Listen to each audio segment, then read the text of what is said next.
Hey everyone, this is Keij, Ejercito, and welcome back to my channel.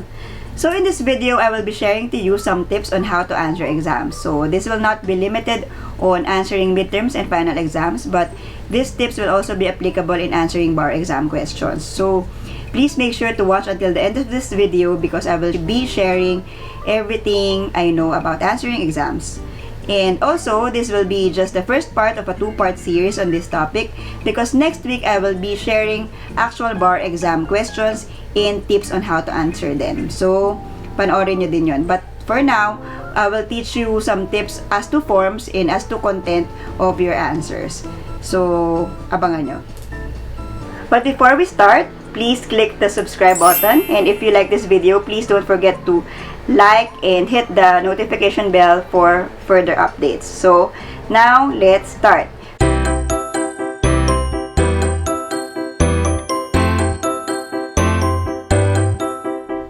Tip number 1, write legibly. Ibig sabihin, gandahan niyo yung sulat nyo and make it readable. As much as possible, lakihan niyo yung sulat nyo na hindi na mahihirapan yung mga examiners magbasa. I suggest also na make it printed instead of cursive. Kasi minsan pag cursive, yung mga letters hindi masyadong mabasa. And huwag na natin pang pahirapan yung mga examiners i-decipher kung ano yung mga words na yon. Kasi kapag dikit-dikit, medyo confusing talaga yung ibang letters. Kasi may mga pabilog, ganyan. At may mga similar yung itsura. So, I advise na make it printed na lang. I'm just not sure if this advice will still be applicable for the 2021 bar exams because it might be computerized. But for you law students na may midterm and final exams pa na actual penmanship pa yung gamit, gandahan nyo pa rin yung sulat nyo. Okay? Mahalaga yun. Kasi wag nyo nang pahirapan yung mga prof. Kasi hindi yan maghihirap na intindihin ang hindi maintindihan.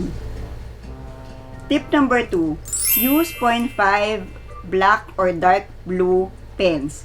Yan yung pinaka-ideal na pens for me. Dapat 0.5 siya yung tamang kapal lang. Pwede rin 0.6 or 0.7, pero hanggang dun lang. Kung gagawin nyo siyang 0.10, masyado na siyang makapal, para na siyang pentel pen. So, wag yon. And kung bibili naman kayo ng blue na sign pen, wag din yung ibang sign pen na masyadong light yung pagka-blue kasi masakit yun sa mata. So, piliin nyo yung blue-black ink na pen. So, yan yung pinaka-ideal na pangsagot ng exam. So, it's either black or blue-black pens in 0.5 size ng tip. So, for tip number 2, use 0.5 black or dark blue pens.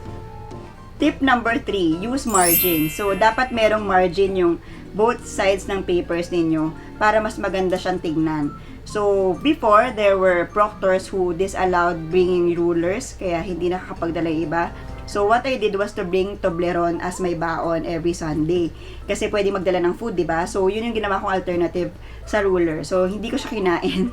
Ginagamit ko lang siyang pang margin. So, siya yung nilalagay ko sa gilid ng exam booklet ko at siya yung nagsilbing margin sa akin para organized pa rin yung sagot. Kasi minsan pag nagmamadali tayo, diba, tumatabingi-tabingi na yung pagsagot.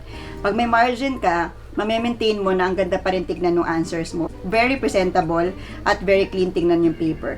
If ever mag-computerize sa bar exams, mas madali nang mag-margin kasi meron tayo niyan sa Word, di ba? So, prepare pa rin yung margin. Tip number 4, maintain proper spacing in between paragraphs. So, dapat pag sumagot kayo, maganda siyang tignan by using proper spacing. So, since ang ginagamit ko sa technique ko ay one sentence, one paragraph rule, ibig sabihin sa isang paragraph, isang sentence lang as much as possible. One long sentence, isang paragraph, space, next paragraph. So, dapat merong ganong spacing to make your answers more presentable. Kasi minsan, pag dikit-dikit, masyado yung sentences, masyado na siyang masakit sa mata, at hindi na siya masyadong maganda at mabilis basahin for the examiner. So, maintain proper paragraph spacing. Tip number 5, avoid erasures. So, as much as possible, wag kayong magbura ng sagot. But, kung hindi talaga maiwasan, make sure lang na maganda yung pagbura nyo. Just use one strike-through line do sa word. Tas per word siya, hindi yung dire-diretsong linya. Isang per word, isang linya na ganon. Kasi pag ganon, mas malinis siyang tignan. And don't ever shade it kasi hindi po yan balota. Okay? Okay, so my last tip as to form, this is tip number 6, do not abbreviate. So minsan, may mga sagot tayo na, for example, Supreme Court, SC, Court of Appeals, CA. Kapag sumasagot ng exam, don't abbreviate. Especially kung first time mo pa lang siya mababanggit. Kasi minsan, yung mga professors or mga examiners, ano yun, 'di ba? So parang ano yun, kahit nasabihin nilang alam na nila yun, baka meron kang ma-abbreviate na hindi common knowledge or baka meron ka pareho ng abbreviation. So better na don't abbreviate. So kung once mo lang naman siyang babanggitin, don't abbreviate. But kung twice or thrice mo siya mababanggit sa buong answer mo, ilagay mo according to the Supreme Court, tapos may parenthesis SC, tapos saka mo lang gamitin yung SC sa subsequent paragraphs. Pero kung once mo na siyang gagamitin, just spell the words out. Okay, so avoid abbreviations. Okay, so now let's move on to the second part of these tips, and this will be on the content of the exam. So, ang first tip ko is review the entire exam questionnaires first. So, alamin nyo muna gaano kahaba yung exam, ilang exam questions meron dyan, ilang pages yung exam booklet. Kasi minsan, lalo na sa bar exams, meron palang mga missing pages yung questionnaires. Tapos too late na bago mo malaman na may nawawalang page pala. So, lalong maguguluhan ka dun sa pagsagot kasi may na-skip ka ng number or may kulang na number. So, from the start pa lang, alamin mo na kung ilang numbers and ilang pages yung exam booklet. Also, in that way, you can calculate or budget your time. Kasi pag alam mo kung gaano kahaba yung exam at ilang questions yung sasagutan mo, matatansya mo in 2 hours. Kailangan ilang minutes ka lang magtagal per number. So, by doing that, you can make sure that you will answer all the questions on time. So, check the entire exam first. Tip number 2, read and follow the instructions carefully. So, this is very important kasi minsan kapag hindi mo sinunod yung instructions, kahit na tama pa yung sagot mo, wala ng points yan kasi mali yung pagkakaintindi mo dun sa instructions. For example, in a true or false question, minsan modified true or false yan. Kapag false, kailangan mo yung isulat yung tamang statement to make it true. So, pag hindi mo nagawa yun at nilagay mo lang plain na true or plain na false, wala ng points yun, di ba? Also, there are questions na answer in no more than 3 sentences the following questions. Yung sagot mo 5 sentences na. So, mali na yun. So, hindi na yun babasahin. So, make sure na tama yung pagkakaintindi mo sa instructions and you follow the instructions by the letter. Okay? So, this is very important. Read and follow the instructions carefully.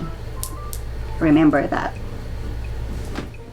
Tip number 3. In answering the questions, look at the last sentence first or look for the questions being asked first before you read the facts of the case or facts of the question. Kasi in that way, mas madali sa inyo mag-issue spotting. So, kasi minsan, sobrang haba ng facts, like one entire page yung facts. Pero ang hinahanap lang pala, what is the definition of cheme? So, parang kapag ganun, baka lalo ka lang magtagal, magsayang ka ng oras. So, make sure lang na basahin mo muna yung question para alam mo din yung hinahanap mo bago ka magbasa ng facts. So, tip number 4. Now that you've read the question na, also check the corresponding point equivalent of that question. Kasi minsan, 2-point question lang naman pala siya, pero yung sagot mo pang 10 points, sobrang haba, tas sobrang daming legal basis and all. So, sayang naman sa time. So, kapag 2 points lang, yung sagot mo, dapat pang 2 points lang din. So, for example, merong enumeration. Halimbawa, ang tanong, what are the aggravating circumstances? Tapos, 2 points lang naman. Huwag mo na enumerate lahat ng aggravating circumstances kasi sayang. Siguro you can enumerate lang ng mga 4, 5 aggravating circumstances. Pero wag ng lahat. Kapag 10 points naman yung tanong, make sure na binigay mo yung lahat ng alam mo para masagot mo yung tanong, para makuha mo yung full points. Kasi, importante to para din sa time management mo sa buong exam. Tip number 5. Make sure that you were able to spot the correct issue of the case. So, kasi minsan, kapag may mga hypo questions, meron talaga yan sobrang daming irrelevant facts. Pero, isa lang dyan yung issue talaga ng kaso. So, make sure that you were able to spot the correct issue and eliminate the irrelevant facts na hindi naman makakatulong sa'yo to answer that question. So, from the start pa lang, identify and spot the correct issue of the case.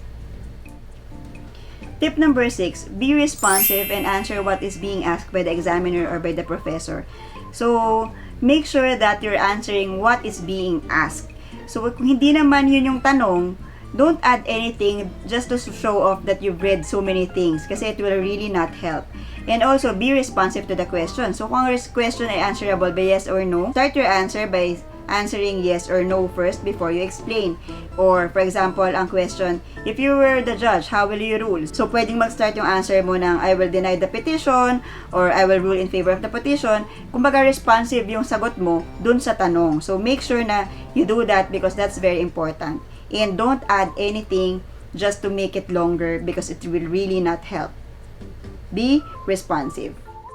Tip number 7, do not assume facts. And more importantly, do not invent your own facts. So, kung ano lang yung facts ng case, yun lang yung gamitin nyo to come up with your answer. Do not ever attempt to make your own facts or assume there are missing facts tapos dun kayo sasagot. No, that's a no-no.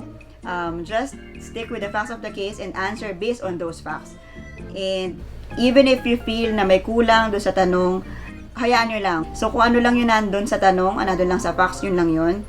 And make sure to come up with your best answer based on the facts given of the case. And do not add anything na wala dun, okay? Tip number 8, do not question the question, okay? So, even if you think the question is incorrect in some way or lacking in some way, do not ever question the question. Do not lecture the professor or the examiner that the question is incorrect. So, make sure that do not sound arrogant in giving your answers. Huwag nyo siyang lecture na mali yung tanong. Just give your best answer based on the question given and do not attempt to correct the examiner or the professor. Okay, so do not question the question. Huwag mayabang. Okay? Tip number 9, kiss. Keep it short and simple. So, make sure that your answers are responsive and straight to the point. So, do not make paligoy-ligoy. Hindi mo kailangan magpahaba ng sagot just to impress the examiners na ang dami mong alam. So, lahat na ng alam mo, inilabas mo na. That's so wrong. Una, hindi ka responsive. Pangalawa, sayang sa oras. Pangatlo, masakit sa mata na ang haba-haba ng sagot. Okay? So, just keep your answers short and simple. And straight to the point. So, next week, I will be teaching you how to do that. So, I will be demonstrating how to answer definition questions, enumeration questions, hypo questions, at yung mga different type pa ng exam questions, and how to practice KISS in answering those types of questions. Pero next week na yan, kasi magiging super haba kung dudugtong ko pa siya dito. So, ito muna for now, but next week, please watch out for that part 2. Please subscribe to my channel and make sure that your notification bells are turned on so you can be updated with my uploads. Next week, I will be showing to you actual bar exam questions and how to answer them.